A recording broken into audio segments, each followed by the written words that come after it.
Kuma ji uban yan boko Amadu mai hawar da lema Allah ji ga mai zale. Kuma ji uban yan boko Amadu mai hawar da lema. Labor of our heroes past shall never be in vain, and one hero whose memories always linger in our minds and stands out as constant as the northern star, versatile and strong as the Iroko tree, Ahmadu Bello, the first and only premier of northern Nigeria, who served between 1954 and 1966. He was also the President General of the dominant political party in Nigeria, the Northern People's Congress, NPC. Trained as a teacher and administrator, he held the traditional title of sardauna within the Sokoto Emirate system. The memories of this statesman will continue to linger in our minds, taking cognizance of the giant strides he laid down for the people of the defunct northern Nigeria, in particular, in uplifting the people's standard of living, development in all spheres of human endeavor, such as education, agriculture, and infrastructural development. We will always cherish the unforgettable era of cooperation, unity, and mutual interdependence amongst the various people of the defunct northern Nigeria, whose special character lies in the old northern tradition, which has always discounted ethnic differences and emphasized on the virtues of building a greater community together.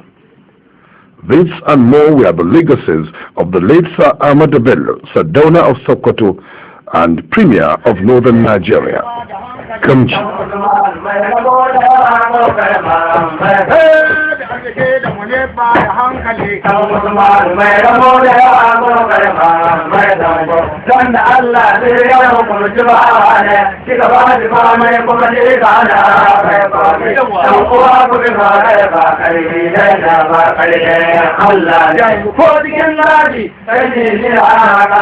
In June 1909, a child is born to the family of Ibrahim, and the child is called Ahmadu. Sometimes between the ages of 3 and 5, Ahmadu began his Quranic studies. In Sokoto province between 1909 and 1926, there were a few major developments in colonial administration, except the gradual strengthening and consolidation of central authority and the beginnings of formal Western education. Within the northern region as a whole, the foundations were being laid for more effective administration, and education was seen as the key. This required teachers, and specifically the training of local teachers. No doubt then, Western values as well as Western skills were being taught, and Katsina College would be the ideal place for nurturing of such values and skills.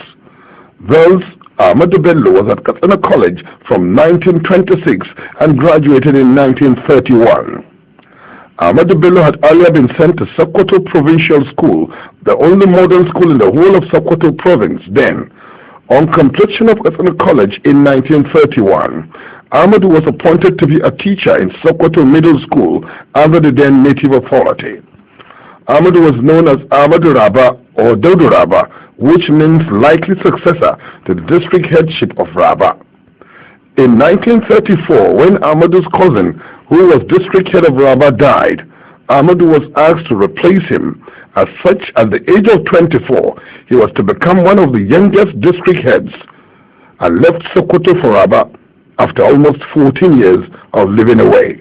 It was to be his first step in the administrative ladder.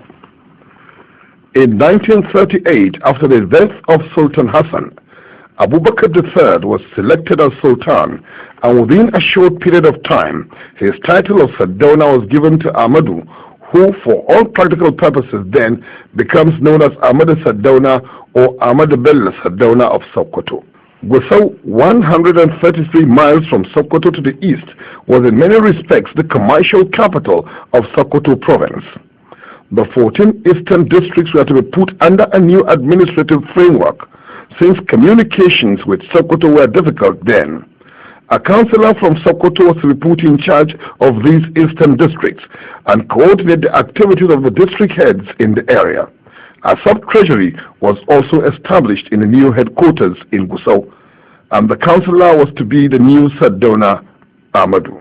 After the conviction and subsequent acquittal by an appeal court on the celebrated tax case, the effort to try to remove the sardauna from Gusau proves his biggest challenge and the preliminary launching of his political career. In 1949, Sardauna Amadou was elected into the House of Assembly, which met twice a year in Kaduna.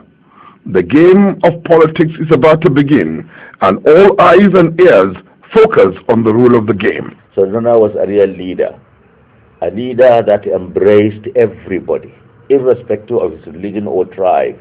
It is interesting to know that this great man extended his hand of cooperation to the late chief of Kagoro, a Christian from a minority tribe in southern Zaria, and the two of them became the best of friends. Again, because of his background and training, he had honesty, transparency, accountability, and integrity. Sardauna, if you read his book, My Life, said, I want to be remembered as somebody that has worked for his people. For in the next world, I will be judged not by the amount of money I have hoarded, but by the amount of service I have rendered to the people. And that was why when he died, he was in the red. He was owing the bank. Sardauna's voice was the people. His effort was the people. His future was the people. His sense of direction was the people. In other words, government of Sir Ahmadu Bello was after working for the people of the North. Materialism was completely out of it. He was never interested in how much money he should have, nor is he in competition with the big Alhaji or big chief who is a commercial person, a businessman, having millions. They are not on competition. This is a business one. His business is to make money, trade. His own was a leader. He wants to lead. All he was after was good leadership. If you give good leadership, you get good respect. And that is a disease which is now our main problem.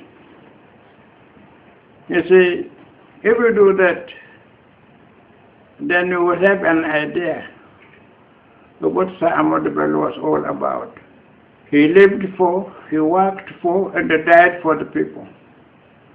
He was told many times, if you continue with this policy with northernization, north for the northerners and the westerners, you may get to hell. He said, Alhamdulillah. Alhamdulillah. If I die in a sincere course of serving my people, no problem. That would be a good ending. And it came true. He died because of the people, because his offense was that he was able to make northerners equal to other people. And because there were more northerners than anybody else in Nigeria, people thought he was trying to dominate them. But he wasn't. He was trying to build a people with sense of belonging, with equal opportunity. You see, that was Sir Ahmadu Bello, and that was his team.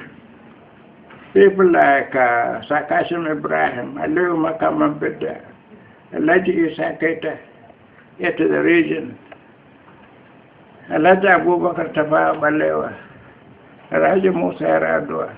I knew Sardauna 1956 in Gusau, when he was now then Minister of Local Government.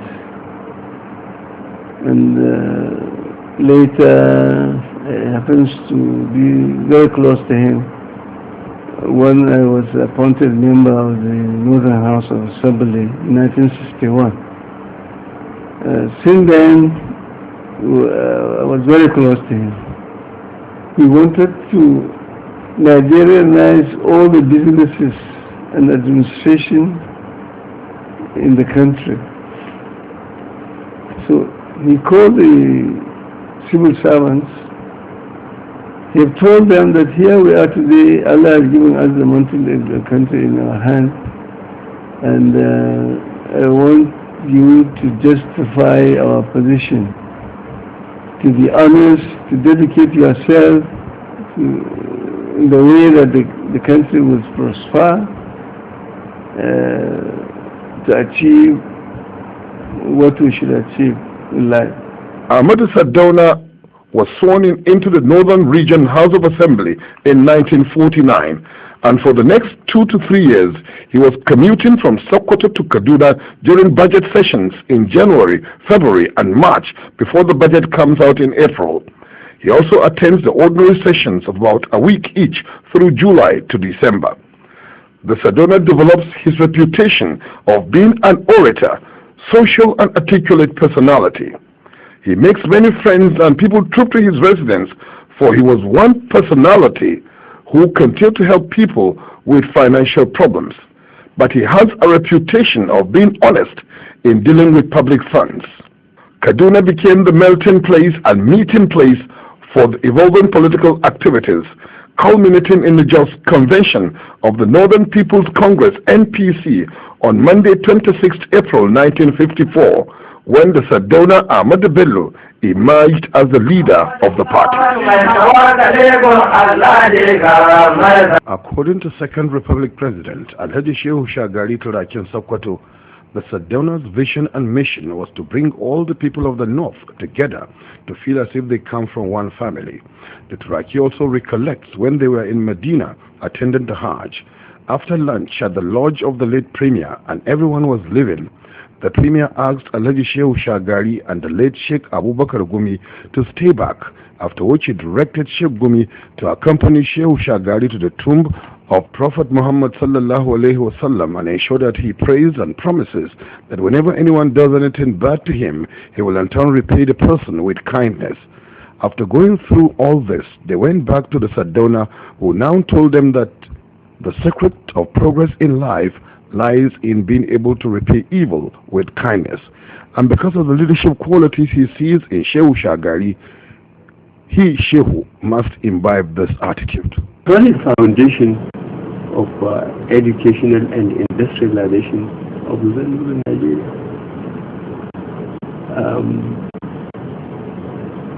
I think what I said in terms of education and agriculture and industries,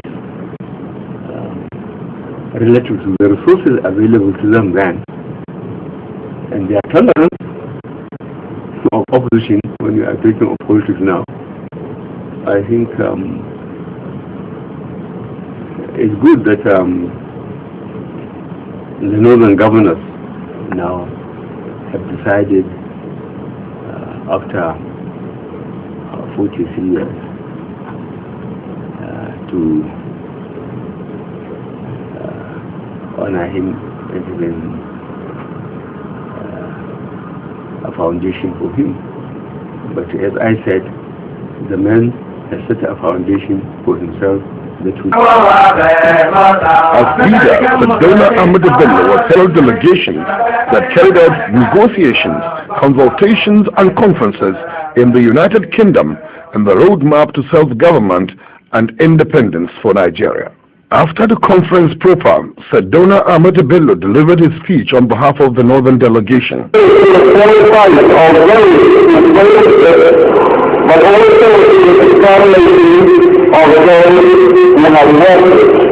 After the conference, a dinner party was held, and in the course of the visit, Sardauna also hosted northern Nigerian students in the United Kingdom, assuring them of genuine assistance and encouragement to make them excel and come back to contribute their own quota to the development of the North. The Sardauna's vision and mission had always been to see to the industrialization of the North, As such, while in the United Kingdom, he visited some industries to map out strategies and ideas of the North's industrialization.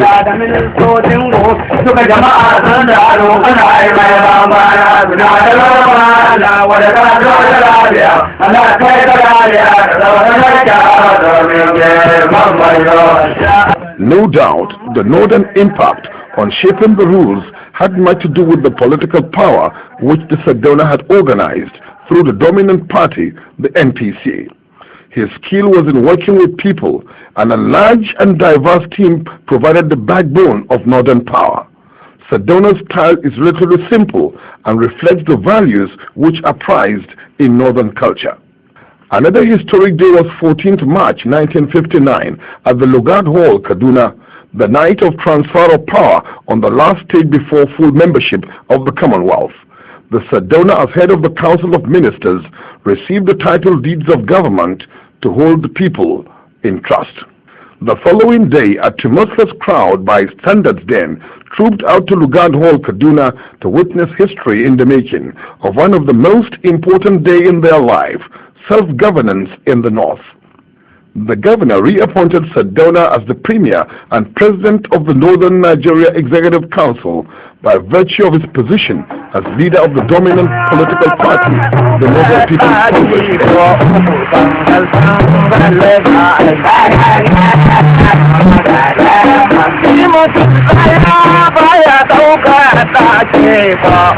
The spirit of brotherhood and friendship of all peoples of the North was displayed during the self-government celebrations.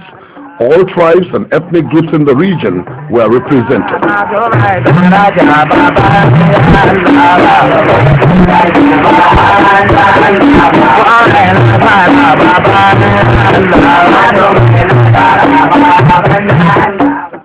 The Sardauna's quest to industrialize the North had always been unshakable, and as part of the celebration, an exhibition to woo investors was organized.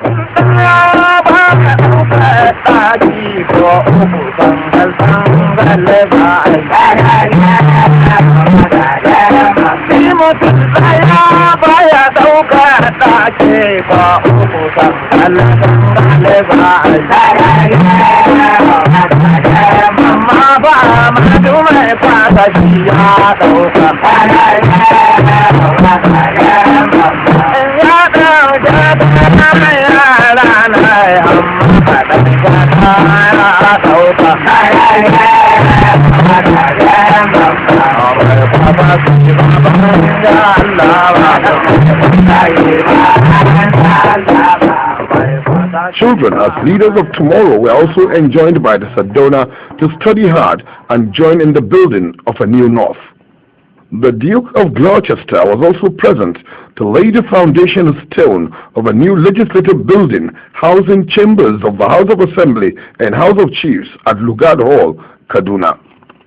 And with the elections coming up, political campaigns also took off, and the Sardauna went round the entire region propagating the slogan of One North, One People, and One Destiny, as in this campaign rally in Kano.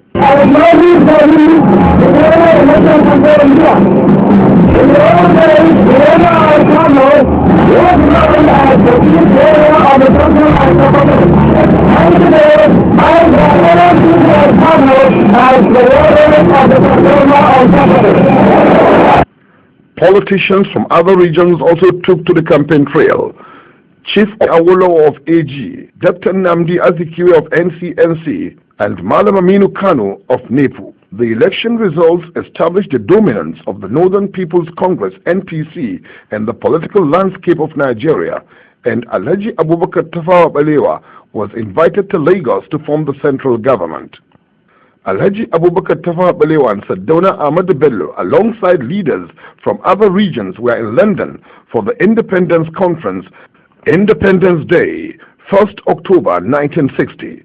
The Prime Minister, Alhaji Abubakar Tafawa Balewa, received the independence documents from representative of the Queen of England, Princess Alexandra, after which the Prime Minister delivered his address. Today is Independence Day.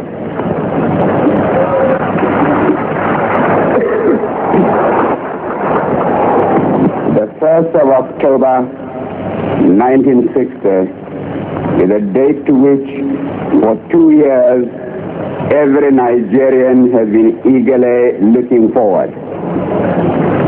At last, our great day has arrived, and Nigeria is now indeed an independent, sovereign nation.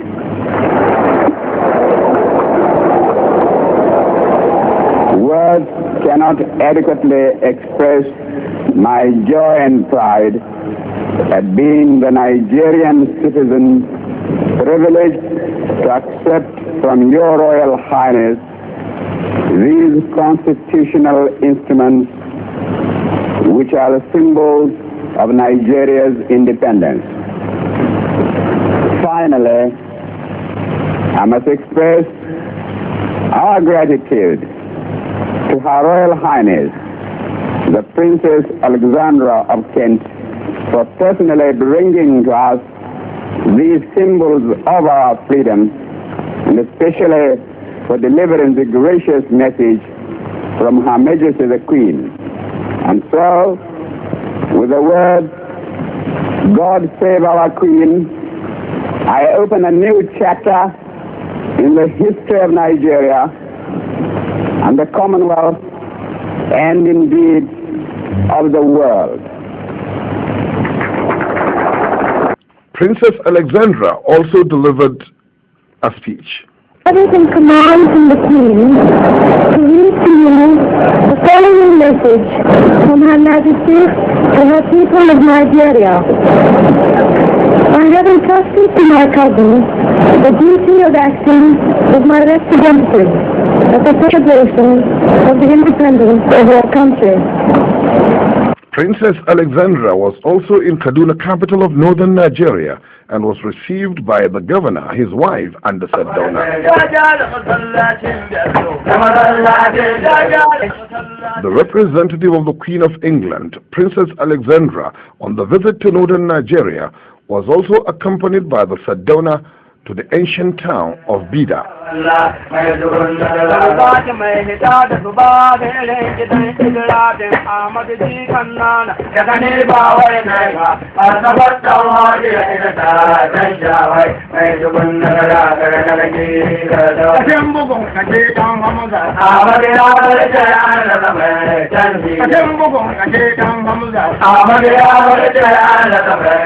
Princess Alexandra was also treated to a colorful Durbar in Sokoto.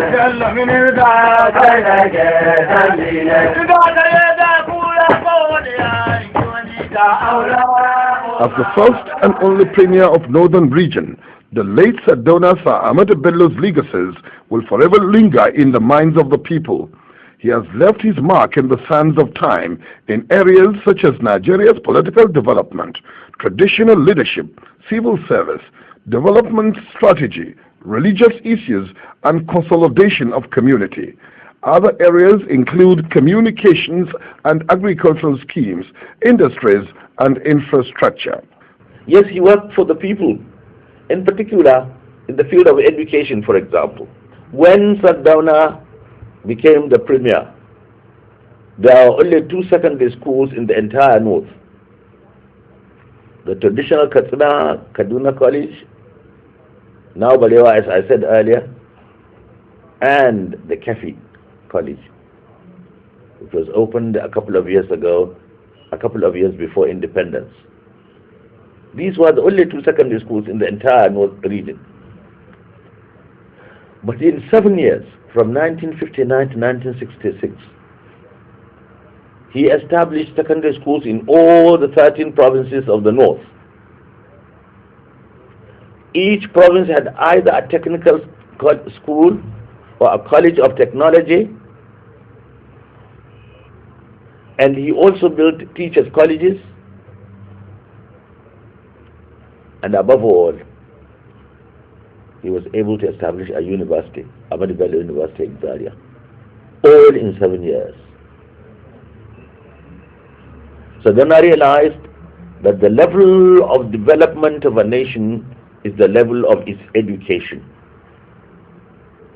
And he paid attention to education. he was spending about 40% of his budget on education in those days. He and Awolowo paid a lot of attention to education, because Awolowo was spending about 50% of his budget on education. They were able to achieve a lot. Again, because he was concerned about the welfare of the people, a good leader, he warned his ministers and all those in the party to concentrate on their work. He believed in the division of responsibilities. Some people are destined to be rulers, some are destined to be businessmen, some are destined to be teachers, some are destined to be beggars, but all of us need one another. We are complementary to one another. But we should stick to our own sphere of responsibility. Sardauna religiously believed in that, because he used to tell us, you cannot run and at the same time be scratching your buttocks. You cannot do two things at the same time. Said any of my ministers that is interested in business should resign, and I will encourage him. But you can't be a minister and a businessman at the same time. Businessmen spent their money and voted us into power so that we might protect and promote their interest. It would be unjust, it would be unfair and unjust for us to go into their field. So Sardauna never encouraged any of his people to go into business. Said it was not their business to be in business. Their business was to administer, to rule. And that was why they were elected, to look after the people, protect and promote their interests. Now, as a result of that, any new enterprise that was brought from abroad or any new industrialist that came into the north to establish industries, he would inquire, he would try to find out the people that were in that particular area and invite them and join them with these foreign partners. The question of what you would get or how much you would bring did not arise. All that he would tell the people, don't let us down. Sardauna, therefore, during that period of time, 7 years, established the Northern NNDC to look after the farmers. The Sardauna consolidated the North. The secret of Sardauna's power was that he was democratic. He allowed subordinates to take decisions and supported them. Within the traditional gift-giving sector, the generosity of the Sardauna was legendary and financed from various sources, but not least from bank drafts. At his death, the military leaders who checked on his personal account were surprised at his lack of assets and in fact the size of the drafts. Sardauna's sense of public probity extends to his willingness to go through proper channels in handling all issues. Sir Ahmadu Bello was a nationalist with a difference. He was a federalist and saw federalism as the key to large-scale unions in Africa and elsewhere. Within the national context, Sir Ahmadu Bello was insistent. Let us not forget our differences. Let us understand our differences, and in so doing, build unity in our country. A great man indeed, Sir Ahmadu Bello, Sardauna of Sokoto and Premier of Northern Nigeria. Death came knocking for this great man of all times, Sir Ahmadu Bello, Sardauna of Sokoto, first and only Premier of Northern Nigeria, with the attack on his residence by dissident soldiers on the 15th of January 1966. The late singer Musa Dankwero captured the mood in his hit song after the death of the Sardauna, in which he sang and lamented, "It is better to die in honor than be disgraced."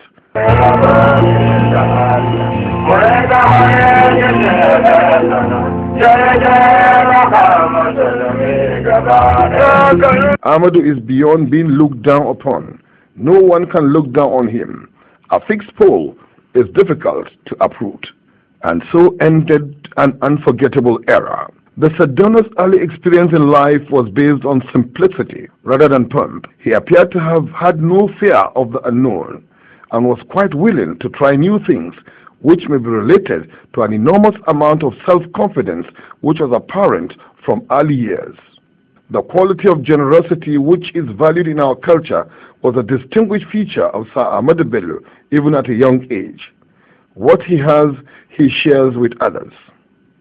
Also worth mentioning is that under the direction of the Sardauna, the Northern Civil Service had an esprit de corps which was quite distinctive. They shared certain skills, including high levels of proficiency in administrative ability. They shared a code of ethics which emphasized their roles as providing the infrastructure for government. The civil servants then shared a common work ethic and the willingness to take on assignments without any strings attached. Indeed, under the influence of the Sardauna, the civil service enjoyed accelerated training programs and university degree programs, particularly by the third-generation civil servants. So, during my stay with the Honorable Premier, I understood him to be somebody very hard-working, conscientious, and patriotic. So we used to start very early in the morning and close late at night. I used to leave my house very early, about 6, 7 o'clock in the morning. By the time I got to his room, I used to find him on his table dealing with files which concern various ministries. So on my arrival, I used to collect all those files that we have dealt with and distribute to the ministries concerned. So it was in 63, 4 up to 63, 4. Then I said in 64, 5 I was posted to Borno again as provincial secretary, Borno province then. Then late 64, I was posted back Premier's office. And I was there 64, 65. So, as I mentioned, he was somebody rather untiring. He was doing work every now and then and touring around all the provinces, and really he was somebody very interested in progress of North in particular and Nigeria in general.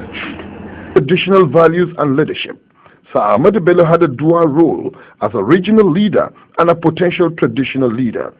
His legitimacy among the traditional rulers is related to his family ties to Sheikh Usman Dan Fodio.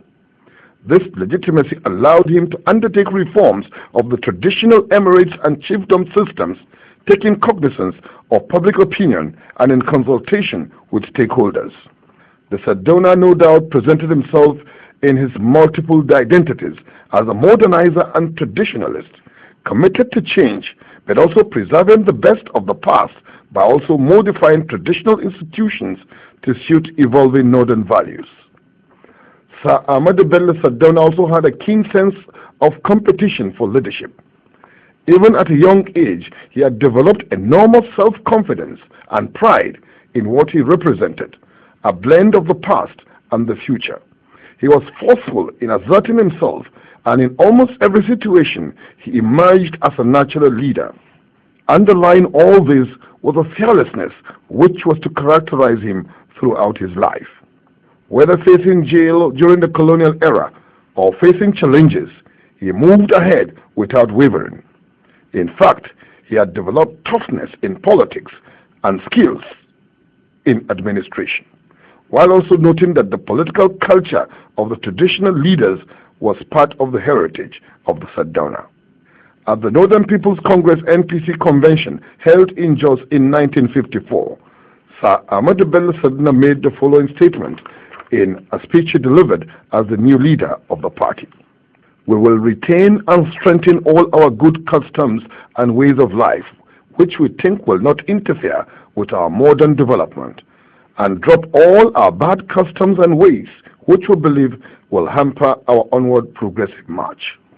Sir Ahmadu Bello Sardauna of Sokoto, Premier of Northern Nigeria, Gamji or Iroko as widely known.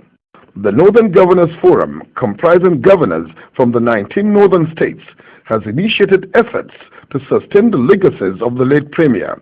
However, the present leadership of the forum, under the chief servant, Dr. Muazu Babangida Aliyu, OON, Talbamina, Governor of Niger State, has taken the issue to higher levels, and with the zeal and commitment being shown by the Governors Forum. Every Nigerian child, particularly of northern extraction, may recall or might have heard the story of Nigerian independence, and particularly the effort of the leaders of the time.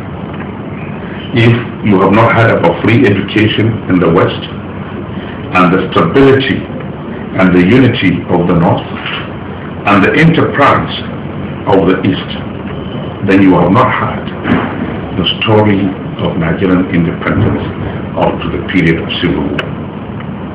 And for us, who are actually at a very young age, even though at a very young age, but within the period of understanding what was happening, or those of us who have come into close contact with Sardauna of Sokoto, will now appreciate the efforts of Sardauna and what he has done for the North.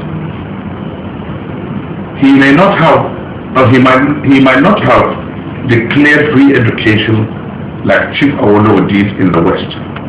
But believe me, what we heard and what our seniors had was more than free education, because we were even paid to stay in school. And the school was the best part of the society, where every child was eager for the morning to dawn so that he could go to school.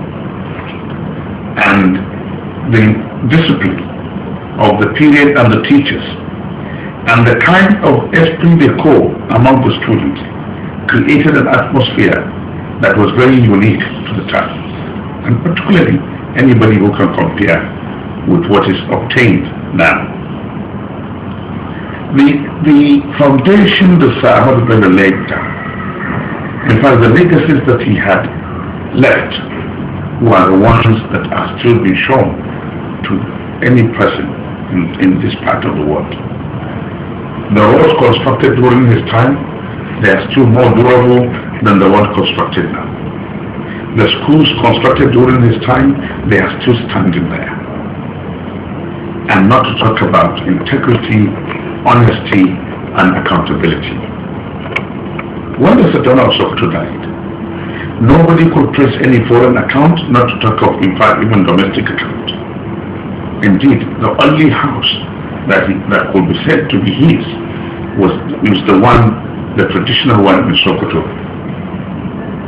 And those are the kind of leaders, and those are the kind of leaders that people will respect, that people will follow blindly, that people will want to protect. Those are the kind of leaders that God in His mercy will ensure that people respect them even after many years of their death. So that is why we want to bring back the value system, the spirit that Sir Ahmadu Bello has left for us. And that is the spirit of integrity, the spirit of honesty, the spirit of accountability. And those are the legacies that we will also not only make sure that it's entrenched in the new system, but that our children and our grandchildren also continue to adopt. So that if we have nothing else, at least we will have a value system that the world will recognize, and that Nigeria will begin to regain its status and place in the world. And I believe that we should celebrate Chief Obafemi Awolowo, Dr. Nnamdi Azikiwe, Alhaji Abubakar Tafawa Balewa, as well as Sir Ahmadu Bello. And that is why we are doing what we are doing, and we do pray that it will click with the Nigerian people. It seems the long-awaited new era of the Sardauna's Foundation has come to make this dream a reality. Late Ahmadu Bello, may his soul rest in peace. I think it's a household name, not only in northern Nigeria, but in the great country. And he is worthy of emulation. And so what the northern governors under the dynamic leadership of our own governor of the state are trying to do, I think it's very commendable, and we support them, and we will continue to support them and give them our support. Certainly all of us, the elder generation I'm talking about, were the beneficiaries of Sardauna's action, and by extension the younger generation also the beneficiaries of Sardauna's legacy. This is a selfless leader who has applied himself to the emancipation of northern Nigeria and the empowerment of northern Nigerians in the scheme of things in Nigeria of those days. Certainly, I commend the efforts of the generation now that are trying to set up a foundation in his name. It is an overdue, and I think all of us, we owe it to Sardauna to make sure that we wholeheartedly support this foundation and do whatever we can in order to immortalize such a bracelet. If you believe to Sardauna there is anything like pure nose, to him nose is one nose. None is adulterated, but to the Europeans they wanted to divide, put a wedge, so that the unity which could have been built, which Sardauna built, would not have been there. So that is Sir Ahmadu put very briefly, and he died for the people. His legacies will ever remain indelible in our minds and should be preserved for even generations yet unborn. Let us not forget our differences. Let us understand our differences, and in so doing, build unity in our country.